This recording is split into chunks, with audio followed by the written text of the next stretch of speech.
For more on the World Economic Forum Africa, we cross to our reporter Diabo Seto in Durban. Good afternoon, Diabo. Take us through what's happened at WEF so far. Nzinga, well, when we talk about Africa and the growth story in Africa, we certainly cannot ignore the issue of agriculture and the role it plays in the entire growth trajectory of Africa. We know that a number of countries in the continent do still rely on agriculture, and by extension this has fed into food security into the African continent, and also what we call tree carbon offsetting. Now, what would you say if I told you, Nzinga, that this business card, if I put it and planted it on the floor and watered it, you could actually find, or you could grow basil and wild rocket seeds? Yes. If I take this business card and I put it on the floor, where there's ground and soil obviously, and I water it, you would actually be able to grow basil and wild rocket. You would use it to cook, obviously. Now, this is what Trees and Food for Africa is doing, and this is what is its contribution in the African continent is by reducing the carbon emission and planting trees around the continent and around the country, even here in this conference, to offset the carbon emissions in the country and in the continent. But I have Chris Wild with me. He's the Executive Director for Food and Trees for Africa, and he's going to tell us just exactly how we can achieve basil and rocket seeds by just planting a business card. Chris, thank you very much. It seems almost impossible that one can do that. How can we do this? And what does your organization do exactly? Hi, Diabo. Thanks for having me on. So, Food and Trees for Africa is all about sustainability, real sustainability. Well, with regard to the business card, yeah, it's quite a nice concept. Again, it shows that we're recycling paper and we're putting in the soil, and if you can grow business cards, I mean, what's more sustainable than that?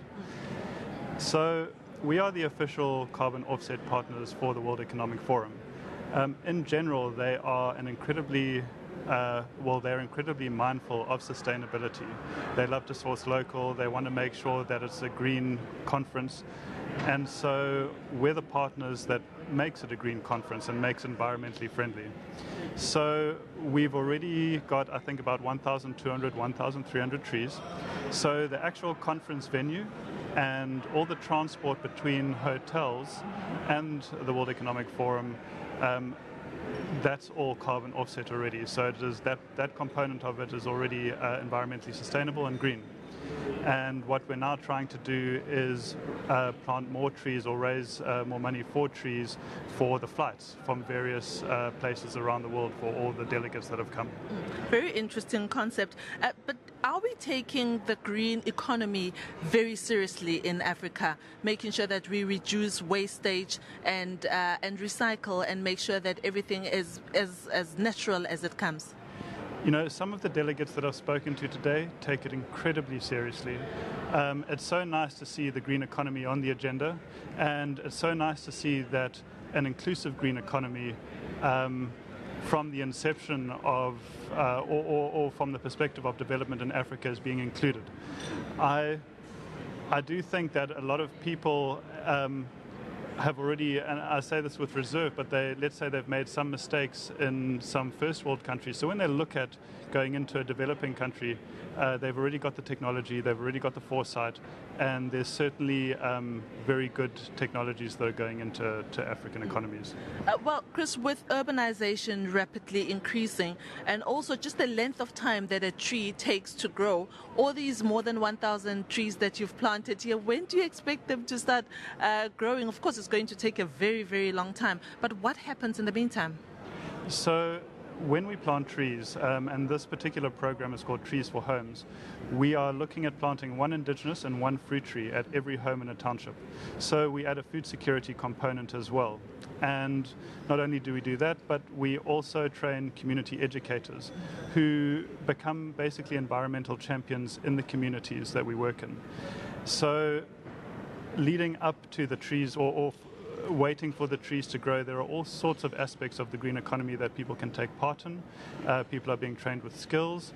And so we focus in that sense on the food security aspect. So in the interim, we have a program called Feed Africa, the Farmer Eco-Enterprise Development Program, and food gardens for Africa as well.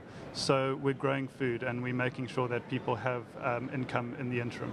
I want us to go back to the issue of the business card. I still find it very hard to believe, and I'm sure my viewers at home think we're selling them dreams.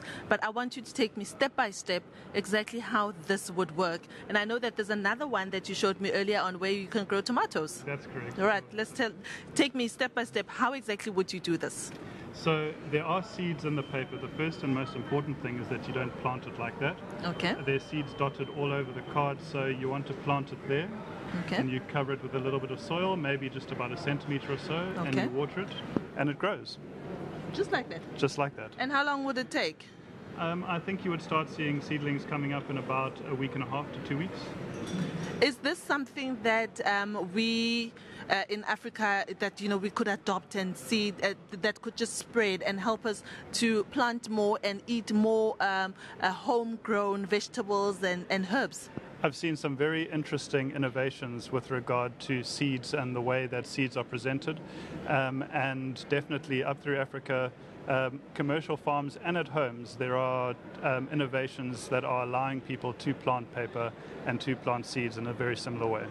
That brings me back now to the issue of agriculture in Africa. While we have economies such as our own that is heavily reliant on mining and perhaps manufacturing, you have other countries, for instance, your Zambia, that is heavily reliant on agriculture. Are we using it to advantage to get out of the poverty cycle and grow the African continent to its glory? One cannot ignore the opportunities for agriculture in Africa. If you combine the land and climate that we have with the people and the inclusive economies that we're trying to create, agriculture presents an almost ideal solution. And so I think you're going to see in the next few years, already you're seeing it, but certainly more so in the next few years, agriculture in Africa is definitely going to grow. Earlier on, we also did speak about the issue of food security. We cannot ignore that as well. Are we doing enough to secure food for the future? Look, we're trying. Everyone needs to eat, but as we know, unfortunately, there are still people that go to bed hungry, and that is not just in South Africa, that is around the world, but also the African continent. So we're doing as much as we can in terms of food security, and I think there's a lot of skills development and training that go into it, and political will is another feature that I have heard coming up quite a lot.